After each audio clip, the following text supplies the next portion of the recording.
A secret at the heart of the government of Bangladesh. The Ahmed clan, a crime family at the center of power. We are not talking about some small-time thief here or a small-time robber here. We're talking about organized crime syndicate.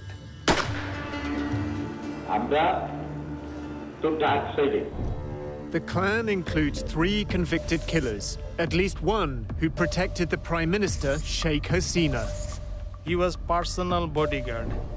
He had direct contact with Hasina. Our investigation reveals how the head of the Bangladesh army keeps his fugitive brothers safe and helps them get rich. This is his brother, actually. His elder brother is running the country. He has the power of Bangladesh army. He has the power of his brothers because they are gangsters. They are mafia. The army chief helps the Prime Minister pursue absolute power. Sheikh Hasina has been very, very upfront and transparent about her goal of destroying the opposition. The Muslim-majority nation secretly buys spyware from Israel, a country it officially doesn't recognize. I could never say the Bangladesh army is my customer because you cannot do that. It's spyware that can track political enemies. It is highly intrusive and it is indiscriminate. It can hardly ever be compliant with human rights. A Dhaka crime family says it has the tools of the state at its disposal.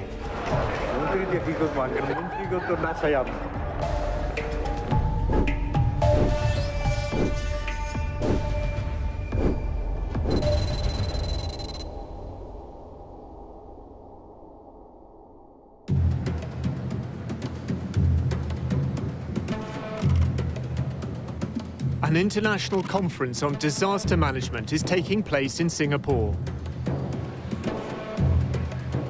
Among those attending, the head of the Bangladesh military. Aziz Ahmed is a 4-star general. His title, Chief of Army Staff. I always look at General Aziz and I see one of the most ambitious military officers I have ever seen in Bangladesh. Al Jazeera's I-Unit tracks the general's movements. When his official duties are over, he flies to Kuala Lumpur, the Malaysian capital. On the plane, he sends a text message to a contact called Hassan, Hungary.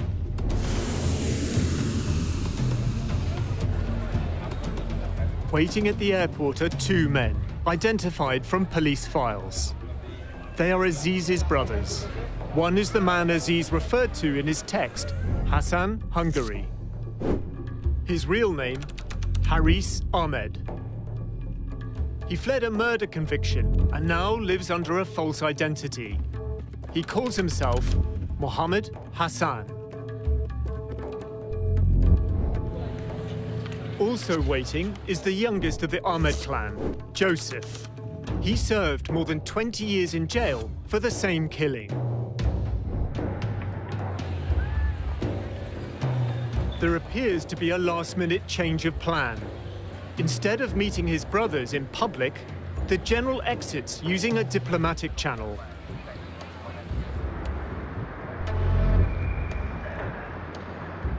The brothers leave the airport in separate cars.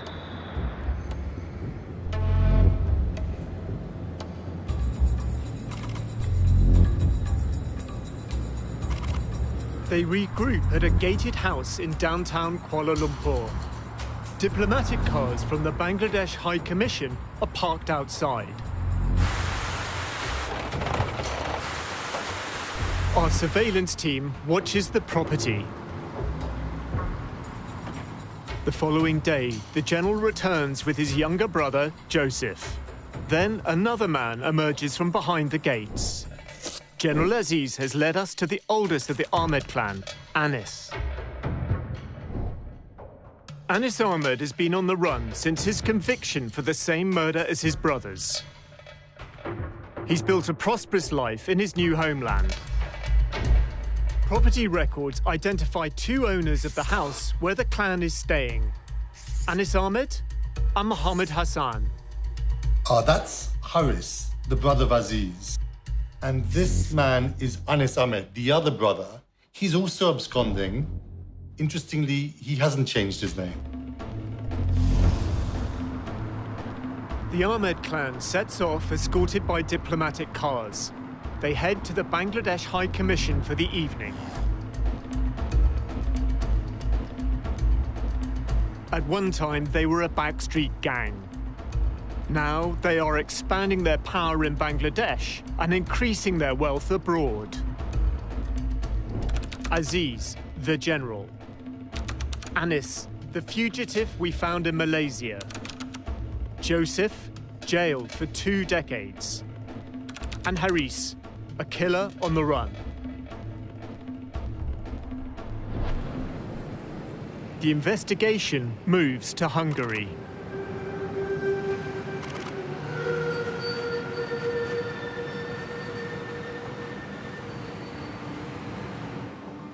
For the past 5 years, Haris Ahmed has lived a double life in the Hungarian capital.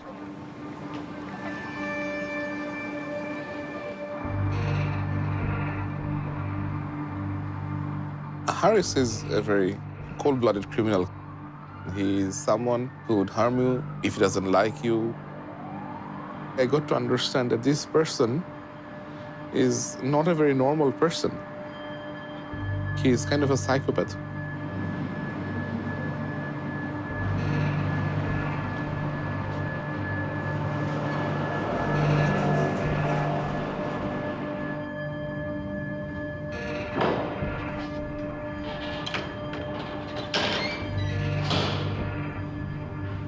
A former business associate speaks to us.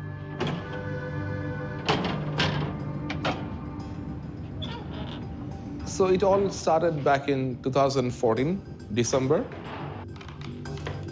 I received a phone call from an acquaintance of mine that General Aziz Ahmed is visiting Hungary. He requested me if I can accompany him during his visit because there is no Bangladesh embassy here in Hungary. Sami took him sightseeing. The general had a proposal. He asked me that if I can assist him to set up a business for his brother who is living in India at that moment. I said, sure, if he wants to establish his business, I can assist him.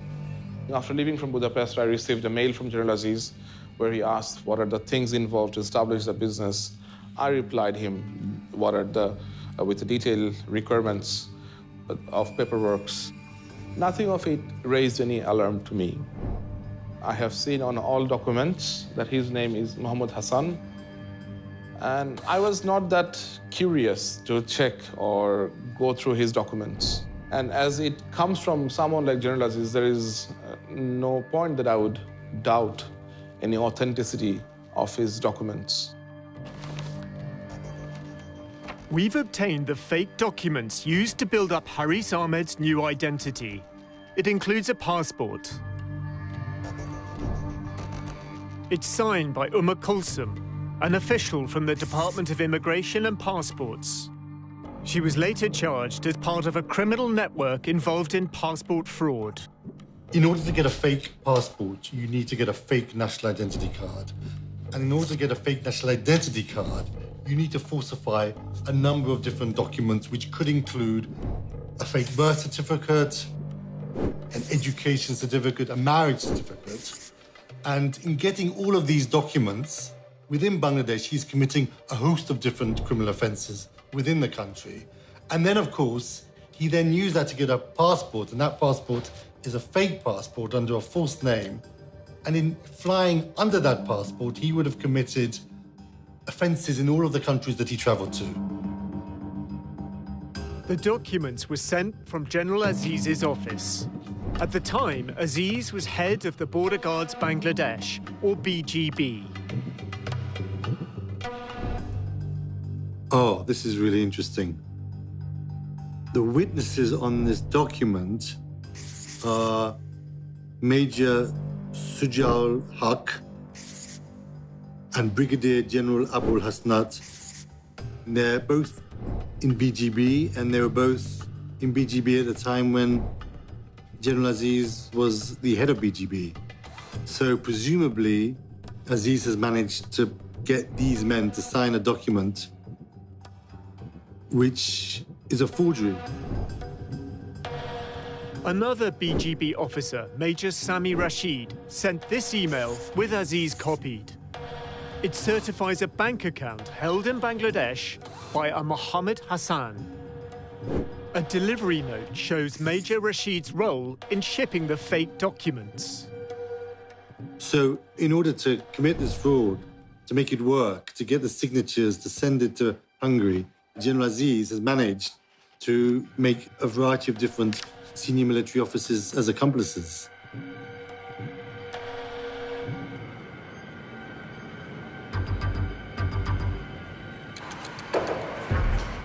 Haris Ahmed arrives in Budapest in early summer 2015.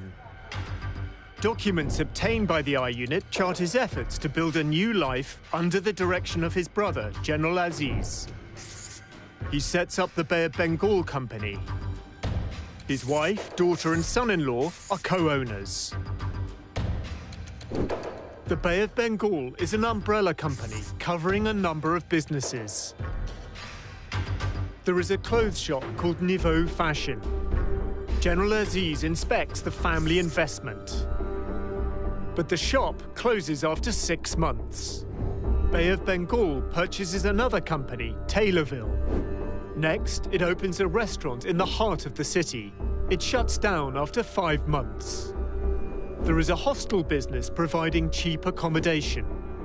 It's called Bengal Hostel and closes within a year. Graham Barrow advises banks on how to prevent money laundering. This is highly indicative of structures put together for criminal intent. You're looking for any business that generates large amounts of cash. It's like restaurants, hotels still do a lot of cash businesses, or hostels. Technically, it's called commingling, which is like mingling dirty money with clean money, so that you can't tell which is which. Haris doesn't seem to care about his businesses. The Bay of Bengal reports a string of losses, losing thousands of dollars in various failed ventures. He would go out, drink at bars. If he would meet some woman, he would bring them to the hostel and they would party. He really doesn't match a businessman's profile to me.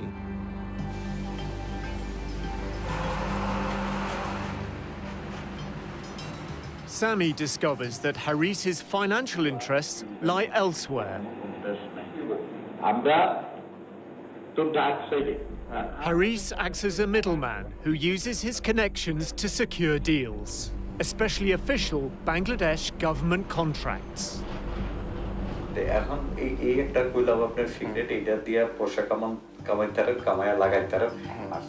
Haris wants Sami to help with a contract to supply Hungarian-made bullets to the Bangladesh army.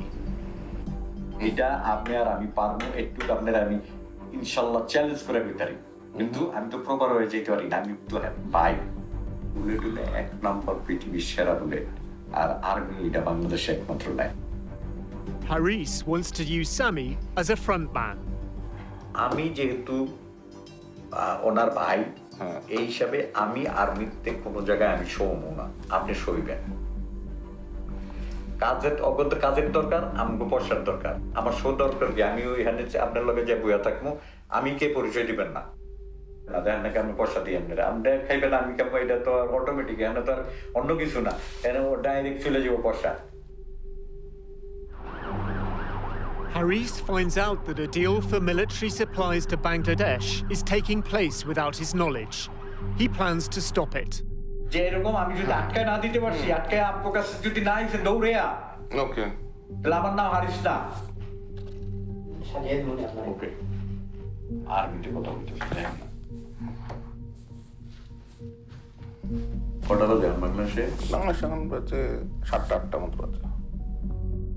He would start making phone calls to Bangladesh, to different individuals. He will bully them in very nasty way. He will abuse those people whom he is calling. Haris is calling a senior officer in the DGFI, Bangladesh's military intelligence.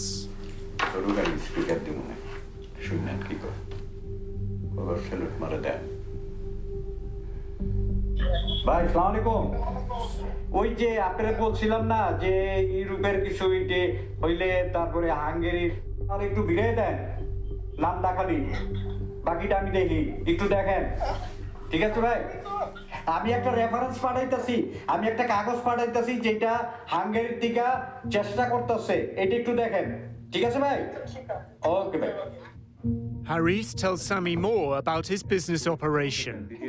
তারপর আমি তো জানি Hungary কিছু হইলে যদি আমার কাছে না আসে ওই বেটা কোনো কিছু নিতে পারবো না এই পর্যন্ত নেই নেই কেটালা দেখ বেটা নিয়ে থাকে আমার একটা প্রমাণ দেয় তারা কানটা কাইটা কুত্তার গলায় তুমি একেবারে এখানে কুত্তা আছে না দরকার পয়সাটা কিনেই না কুত্তার গলায় দিয়ে দেবো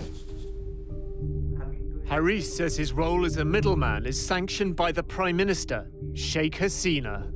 প্রধানমন্ত্রী সুদ্ধাহানি কইছে জানি যে ওখানে যদি কিছু করতে চাও করুক আমরা হেল্প করবো আর কি চাই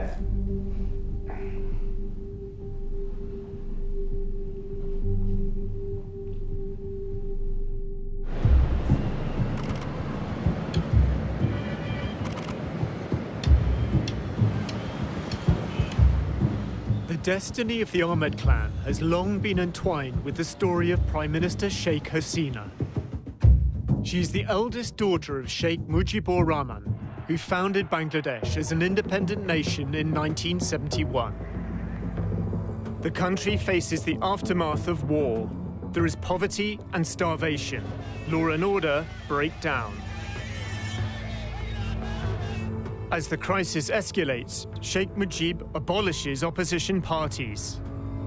The army stages a coup. Hasina and her sister are in Europe. The ambassador from Germany, he called. So he told me that there was a coup in Bangladesh. The moment I heard it, my feeling was that then nobody is there. Perhaps we lost everybody. But still, we didn't know what really happened.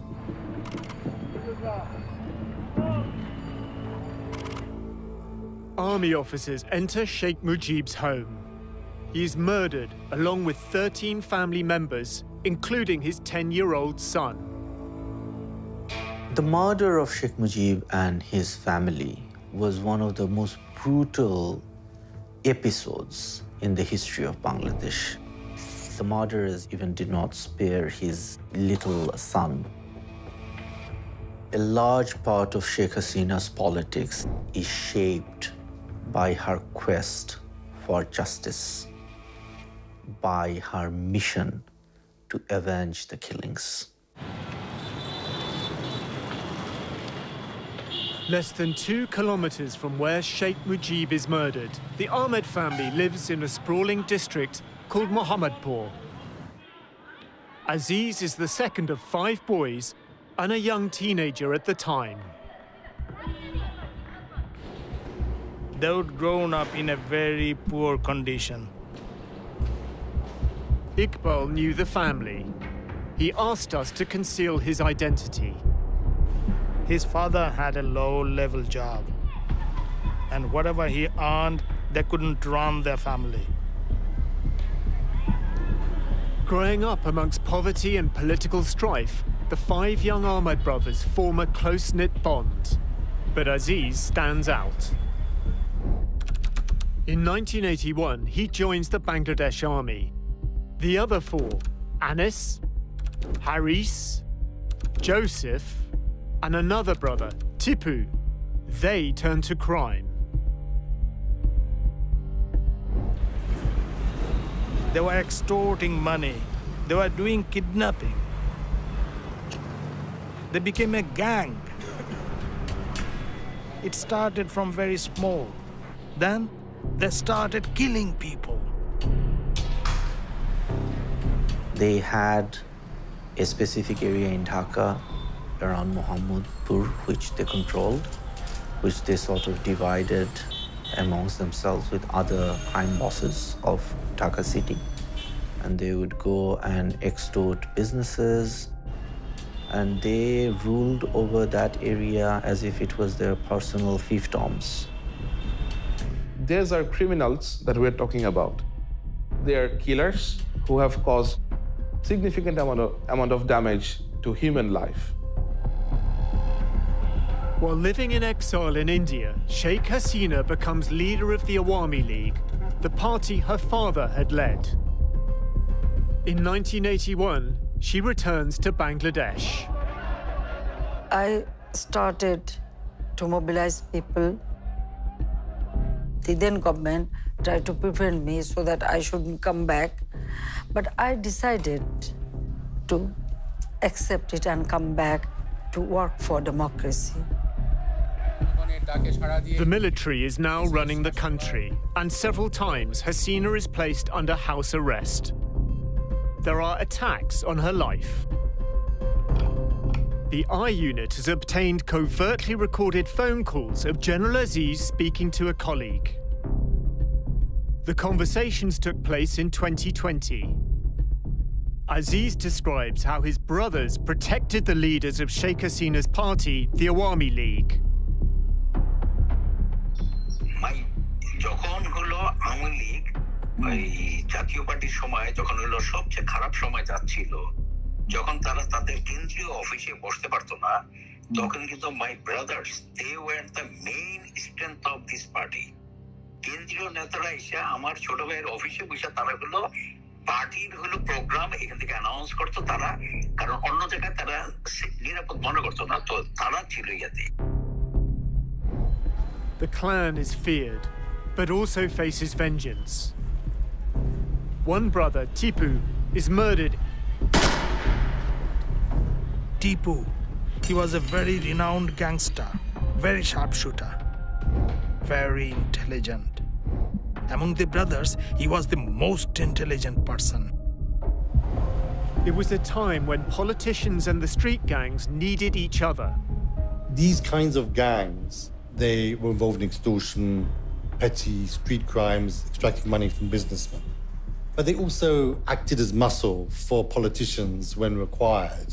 They tended to link up with certain politicians, and they were used by politicians at particular moments when it served their interests. In the mid-1990s, Haris Ahmed joins Hasina's personal protection team. This is Haris, Sheikh Hasina. Iqbal remembers Haris from that period. He is around Hasina's security, personal security. And that meeting was in Muhammadpur. That is Haris's area. He organized all the meetings. He was personal bodyguard. General Aziz recalls a recent statement by Sheikh Hasina to party leaders. Honorable said, যে দেখো ওর ভাইরা কে আমার থেকে বেশি তোমরা জানো না। The Prime Minister compares the loyalty of the Ahmed clan, who protected her when she was attacked, to the inaction of the senior politicians surrounding her now. কোথায় ছিল যখন হলো নাই যে যখন আমার বাড়িতে গ্রেনেড হামলা করে, আমার বাড়িতে এরকম করে, আমি কোন কোথায় ছিল তোমরা? এই চিফের ভাইরা আমার আশেপাশে ছিল, তারা ছিল তখন আমার মেইন চালিকা শক্তি। তোমরা কোথায় ছিল তখন?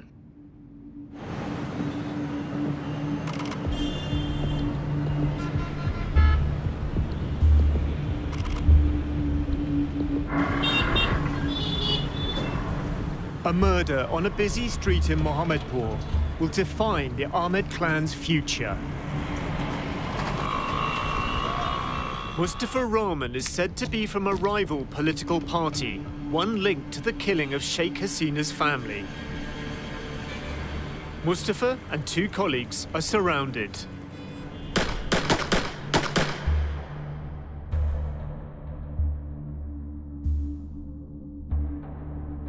Mustafa is rushed to hospital.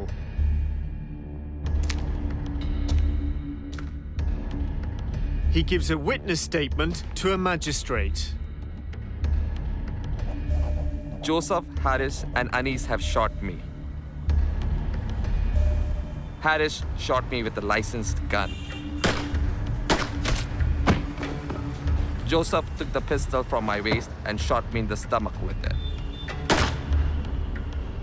The others also had pistols in their hands, and they shot at random.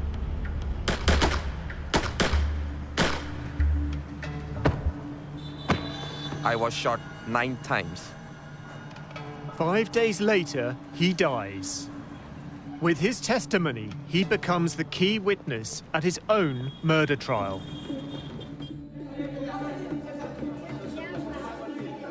One month after Mustafa Rahman's murder, Sheikh Hasina becomes Bangladesh's new prime minister. The 3 Ahmed brothers are charged with murder. 8 years later, when Hasina is no longer in power, they're convicted. Joseph is sentenced to death. Anis and Haris are sentenced to life imprisonment. But they're already on the run. For 15 years, they're not found, until the I Unit tracks them down. Haris Ahmed was one of the top gangsters of the country who was being hunted by the police. Anis Ahmed, he was accused for a very brutal murder. I don't think that they could have fled the country without some sort of help from some powerful people. The sequence of events is quite interesting. Around 1994-95, Haris, he acted as her bodyguard. Then, a year later, 1996, a murder of somebody who is said to be a political rival to Sheikh Hasina took place, in which the 3 brothers, including Haris, were subsequently convicted. But maybe she feels the less she knows about all of that, the better.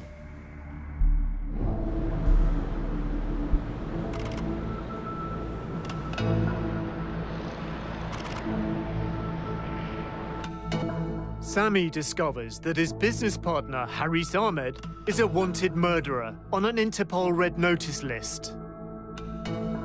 I felt that I have been used as a tool to provide a passage to a safe country for this man who established business with my assistance. And I felt that Mr. Haris and General Aziz have used me. I thought of reporting him to the police, but again, I was fearful of my life. Sami tries to cut ties with the Ahmed clan. But when he does, the general sends him threatening emails.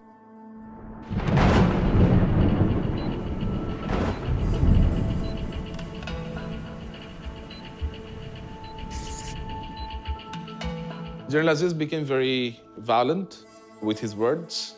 He became very furious. He sent me emails where he directly threatened me.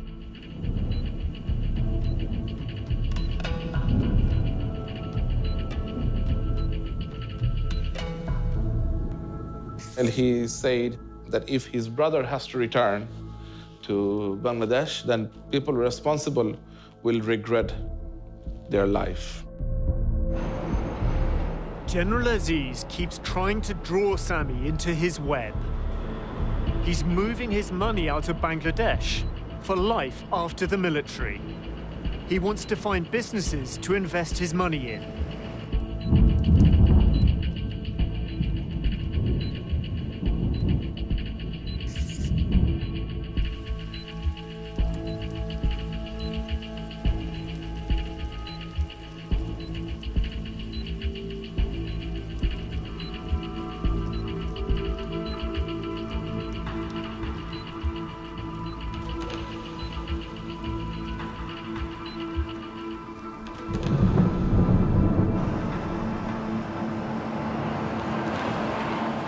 By 2019, Sami's had enough, but he goes along with their schemes.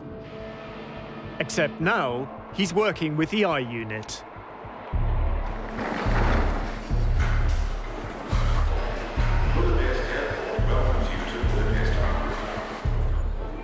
Haris is flying in from a business trip.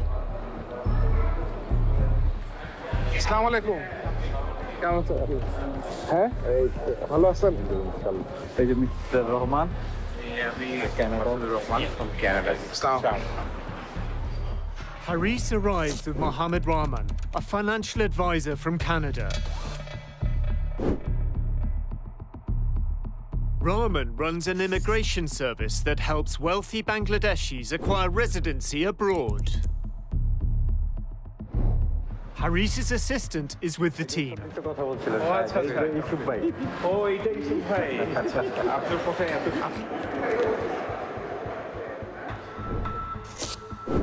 Yusuf Ali handles Haris's bookkeeping.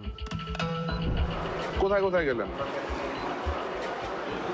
France থেকে গেলাম Morocco থেকে turkey থেকে আনাইলাম ঘুরতে গেছিলেন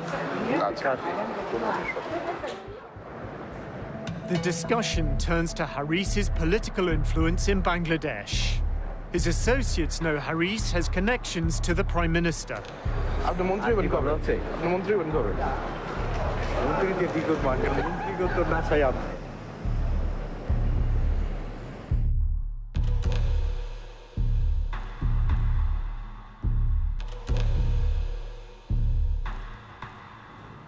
Despite his apparent lack of business success, Haris has significant sums of money to invest.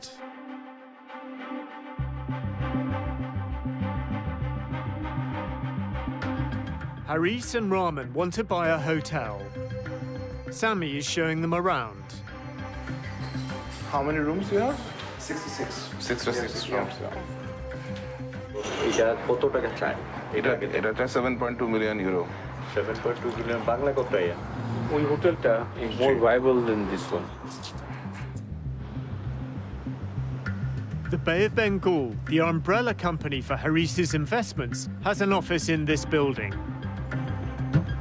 It's above a goulash restaurant, owned by Haris. Next door is an unlicensed foreign exchange bureau. That too belongs to Haris. It's manned by his assistant, Yusuf Ali. Yusuf confirms to Sami that Haris's main source of funds is government contracts from Bangladesh. কোন ধরনের ব্যবসা উনি involve কোন ধরনের কাজ উনি আসলে ওই যে মিনিস্ট্রি বা এই সমস্ত বা আরো সরকারি লেভেলের কোন দান্দা করছে এগুলো আমার ধারণা আচ্ছা হয়তো মামু লাগবে না হয় মামুর জোর লাগবে A letter from the Bay of Bengal company contains a proposal for a consignment of military bunk beds. It's addressed to the Director General of Border Guards Bangladesh, the BGB. It's dated November 2015.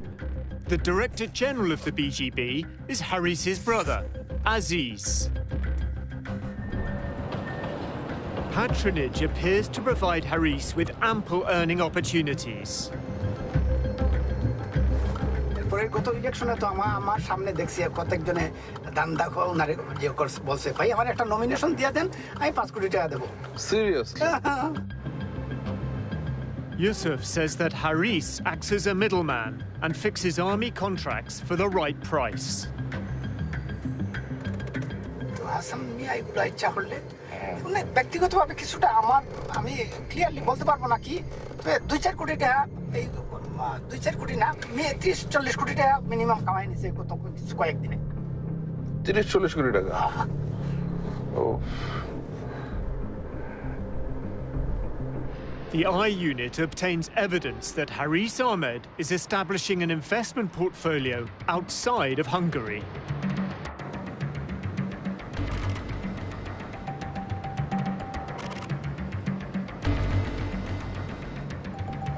Using the same false identity, he builds a French business empire.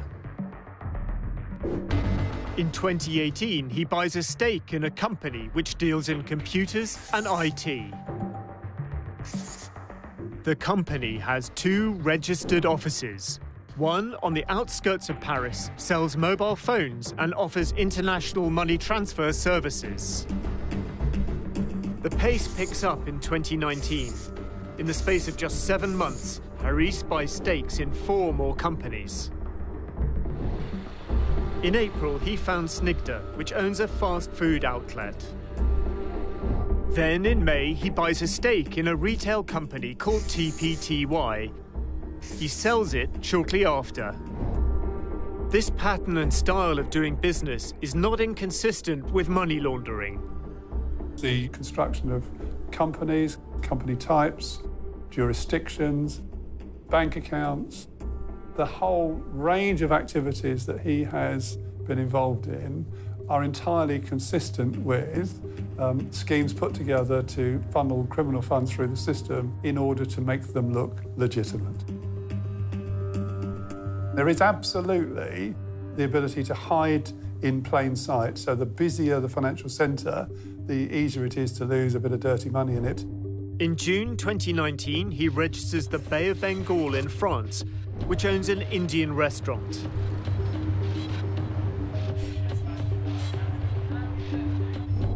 And in November, another new company called Info Bay of Bengal. This store is at the company's registered address.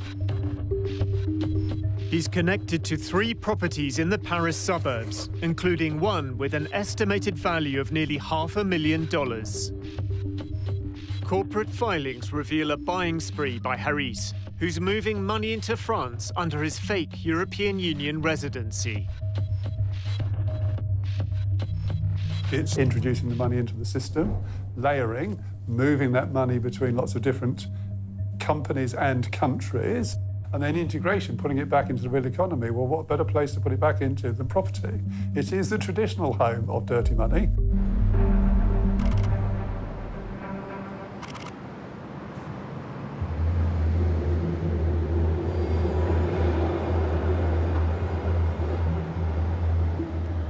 Haris's role as a middleman includes working with private companies in Europe that wish to invest in Bangladesh. Mohammed Rahman, the Canadian businessman, comes to help Haris negotiate a potential deal worth a fortune. Haris and Rahman are told that British financiers are looking to invest millions of dollars in the hotel trade in Bangladesh. Sami organizes a video conference with a British investment firm. Haris uses his assumed name. Hello. Hi, good morning. Hello. Hey, gentlemen. I'm... Yes, hello. Hi. Mohammed Hassan. Mohammed, pleased to meet you. Yes, so my name is Mr. Rahman from Canada, Vancouver. Pleased to meet you too. But this is not what it seems. The representative of the investment firm is working for the I Unit. To do something in Bangladesh is really great idea, but there's some problems because of still there's political issues and a little bit corruption. So of course, although the country is coming up has such a problem. But good things for Mr. Hassan because he is very well connected with the high officials, very connected with the government, especially the Prime Minister herself. In return for his high-level contacts, Haris demands a commission of 20%. Just 1 second, please. He breaks down the fake investment proposal. 100,000 euro, dollar or euro, or 100 billion. It invest korte hobe the 5-star by any business jaka korte chai for land by purchase এত মিলিয়নের নিচে কোনো মানে suitable ওই ধরনের ব্যবসা হবে না আমাদের যেটা ওইটা 20% for all negotiation. Then Rahman spells out how they work. Then he will send this letter to his elder brother and will officially visit your place to talk a little bit more. If needed, we'll call our High Commission in London. So High Commission people also will be in the meeting to make it real official something. Then he can take this proposal to our Prime Minister and the army chiefs, which looks better and solid and concrete. So his company will be your consultant for Bangladesh. Basically, at this moment, his elder brother is running the country, in fact, because our Prime Minister leave everything to army chief to run the country for the big developments. This is his brother, actually.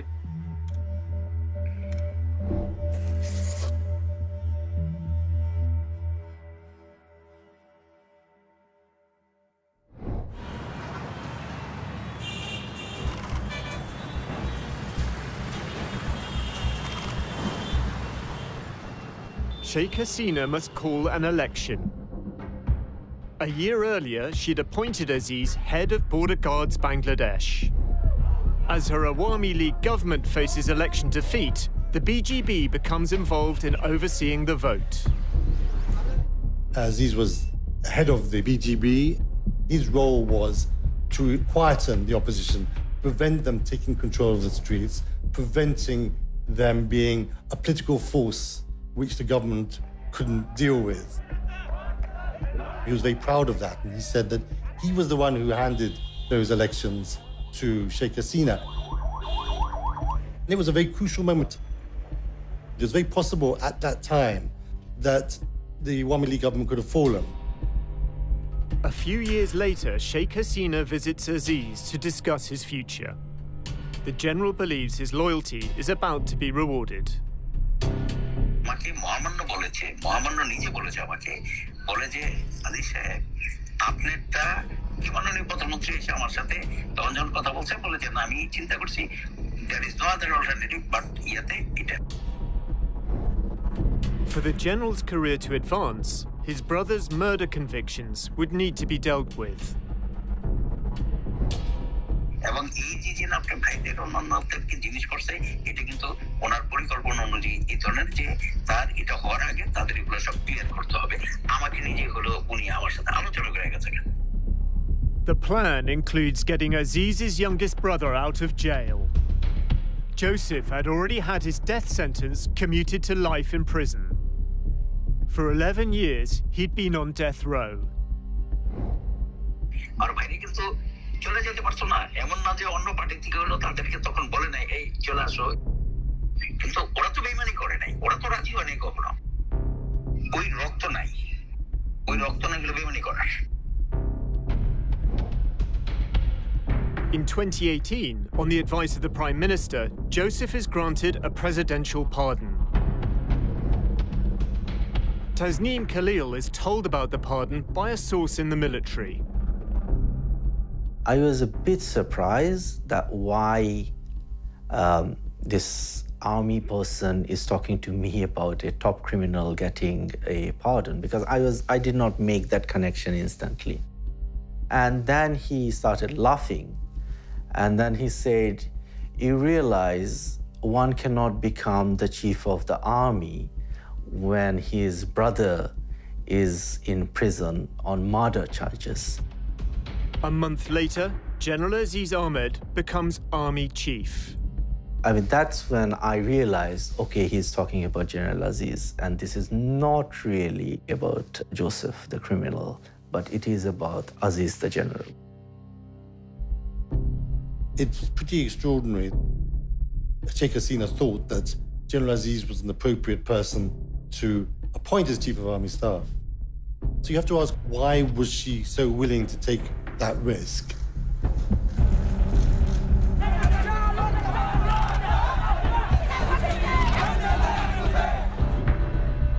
In December, Sheikh Hasina holds another election. General Aziz helps her consolidate power. In 2018, Army played a very active role and assisted the massive rigging that went on in nearly every voting center in Bangladesh. The leader of the opposition and Hasina's longtime rival, Khalida Zia, is in jail. Others detained and never seen again. Sheikh Hasina has been very, very upfront and transparent about her goal of destroying the opposition. She's basically trying to brand herself and her family as being synonymous with the state.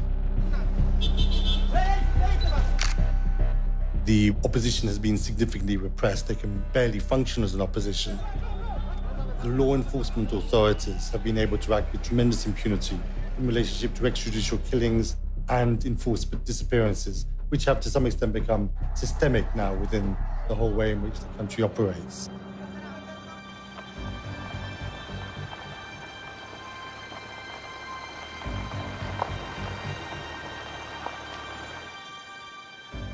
The I Unit has obtained documents that reveal how Bangladesh's security forces gather information on Sheikh Hasina's opponents. The files include a contract to purchase spyware dated June the 26th, 2018, the day after General Aziz took control of the army. It is stamped and signed by the Directorate General Defence Purchase, the body charged with buying Bangladesh's military supplies.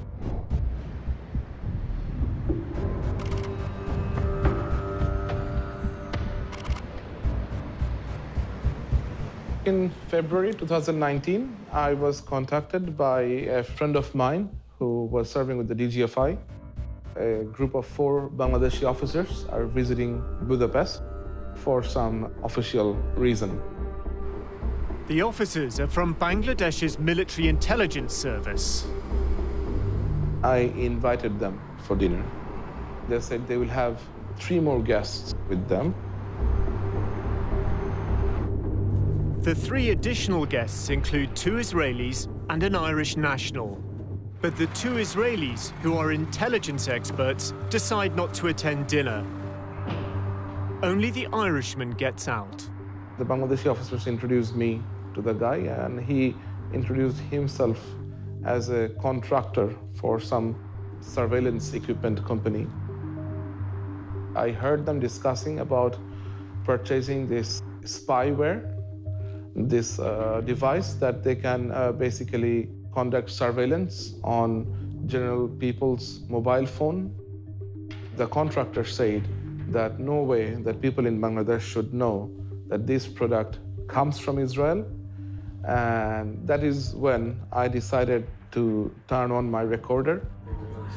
My company is based in Singapore, so I am the selling agent. The middleman for the deal is James Maloney from Sovereign Systems. So we can supply Wi-Fi interception, as well as cellular, as well as video surveillance. The documents confirm that Bangladesh is indirectly buying surveillance equipment from a company in Israel. PIC6 was founded by former Israeli intelligence experts. Bangladesh has no diplomatic relations with Israel and cannot legally trade with it. The Bangladesh passport prohibits travel to Israel. Bangladesh has the world's 4th largest Muslim population. It says it won't recognize Israel until there's an independent Palestinian state. The Bangkok-based Maloney acts as the facilitator. But even his company's website includes no reference to PIC6. It's from Israel, yeah. So we don't advertise that technology. We don't put the cellular interception or Wi-Fi interception on the website. We're very careful about our public profile. The Israelis train the 4 Bangladesh intelligence officers in a warehouse outside Budapest. We've blurred the images of the Bangladeshi officers. James Maloney is in the middle.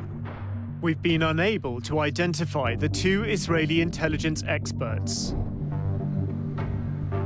PIC6 did not respond to our request for comment. The spyware's manual describes the P6 Intercept, also called an IMSI catcher or Stingray, as a mobile phone monitoring system. It behaves like a cell tower, so all of the phones in a certain area are going to connect to it, and it's going to be capable of intercepting communications.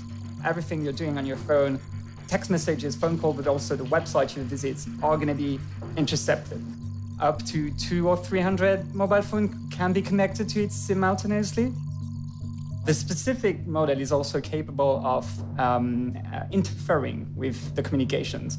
So you're going to be able to change the content of a text message. You could be spoofing the identity of someone. Israeli technology can now be used to monitor and quell further protest. It is a tool of mass surveillance.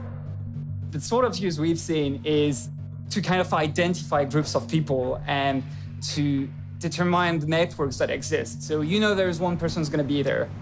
You're going to the place, whether it's a protest again or a gathering, and you're looking at everybody who's in the area, and so you can keep investigating and having more people under surveillance at the same time. The technology is very aggressive and intrusive. You don't want the public to know that you're using that equipment. The final contract contains the condition that the supplier and the Bangladesh military sign a non-disclosure agreement. It also hides its origin. Instead, it states, made in Hungary. Knowledge is power. So if you know what people are saying, where they're going to meet up, what they're planning to do, you can know a lot of things. And then you have the power to act. Haris claims he can use Bangladesh's security services to monitor the phones of rivals. He says a paramilitary unit called the Rapid Action Battalion tracked a phone for him.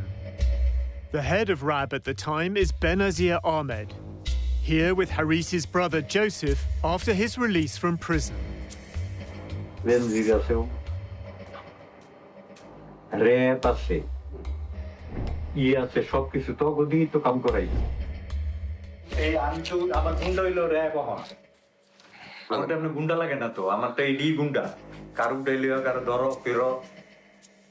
Haris says he's used RAB to track a phone and make an arrest.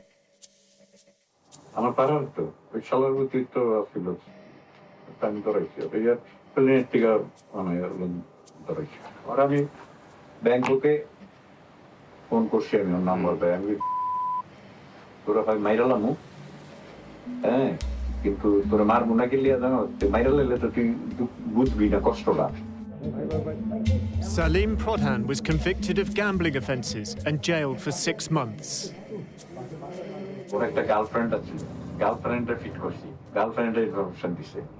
Mobile tracking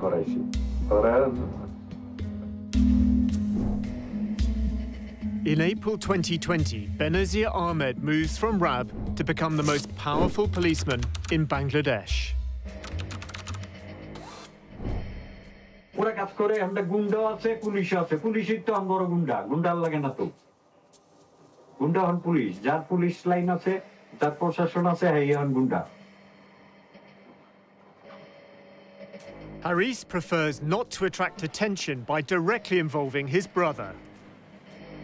আমি কি করতে আর খামোশা খাকি পোশাকের মধ্যে ঢুকে বসে থাকবো হিসাবটা বুঝছেন সে অমুক আছে তমুক আছে আইজি আছে এবং তা আমাকে তো দরকার হয় না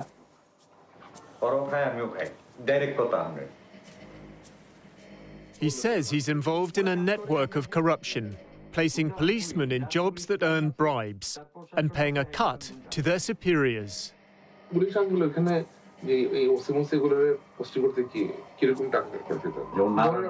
আমি আপনার এয়ারপোর্ট থানার ওসি মিনিমাম 10 কোটি টাকা 5 কোটি টাকা অ্যাকচুয়ালি ট্রান্সফারের টাকাটা খায় home minister IG police commissioner তিনজন মনে করেন 5 কোটি টাকা কন্ট্রাক্ট করলে হয়তো 3 কোটি টাকা দিয়ে 2 কোটি টাকা আমরা এটি কখন যায় বুঝছেন এই হলো কাহিনী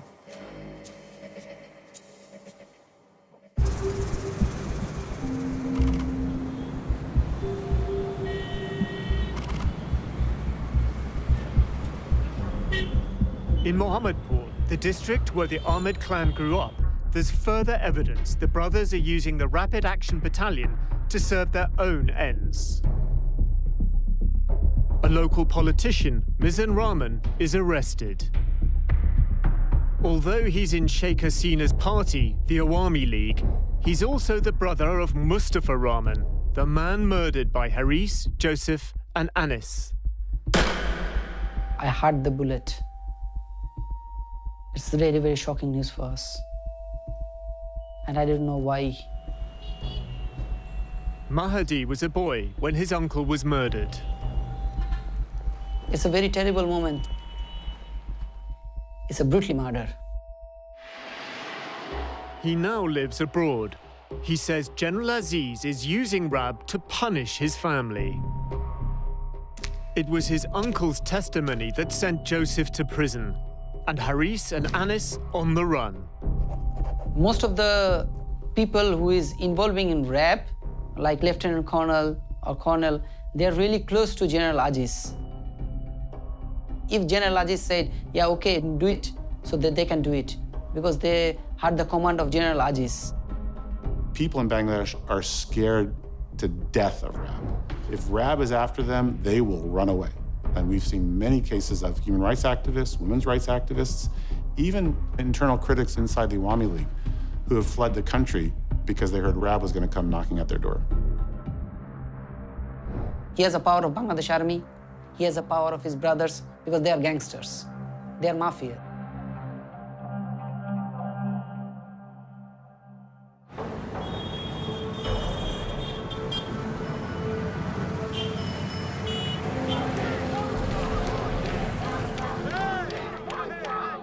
In a nearby ward in Mohammadpur, a young member of the Ahmed clan is running for election.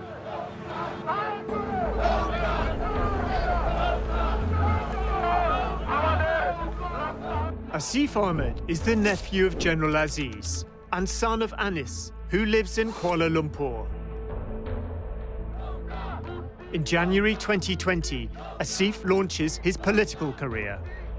He wins on an anti-corruption platform. এবং দুর্নীতিটা আশা করি অনেক কমে আসবে। আমাদের মাননীয় প্রধানমন্ত্রী দুর্নীতি বিরুদ্ধে যেভাবে অভিযান চালাচ্ছে সেটার ভয়ে অনেকে হয়তো ইনশাআল্লাহ সামনে দুর্নীতি করার সাহস রাখবেন না। আমি তাকে অনেক ধন্যবাদ জানাই এরকম শক্ত একটা পদক্ষেপ করার জন্য। নিজের দলের লোকজনকে সে ছাড় দেয়নি এই দুর্নীতি বিরুদ্ধে অভিযান করার জন্য। ধন্যবাদ।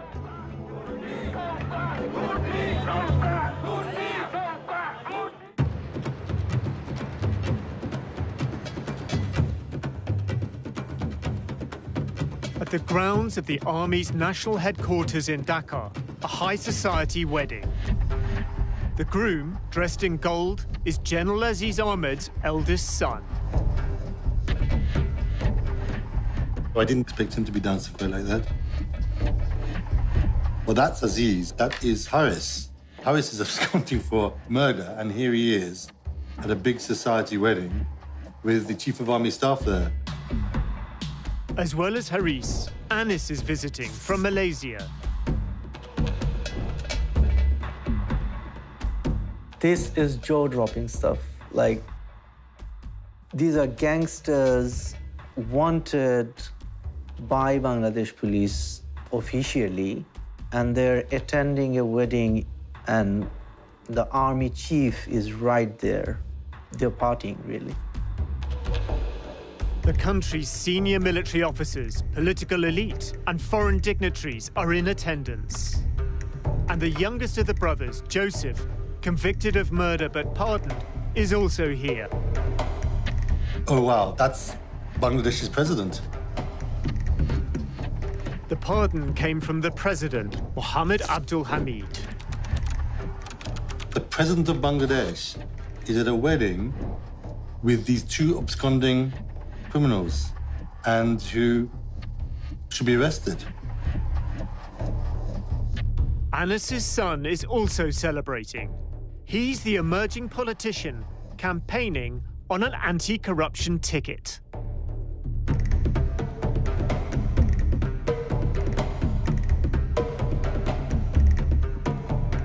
The next generation is properly in place.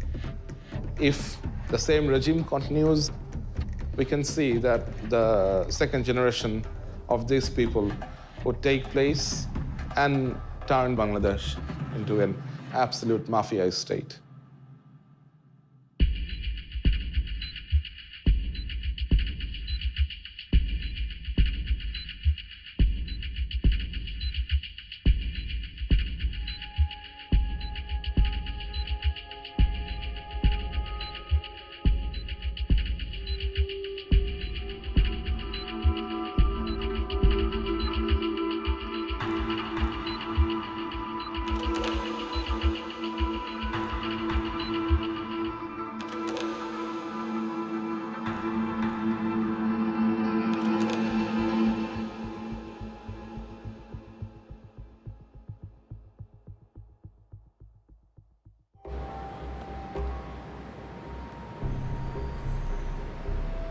I feel that I have been relieved of a great responsibility that I had to share the truth, to expose these culprits to the world.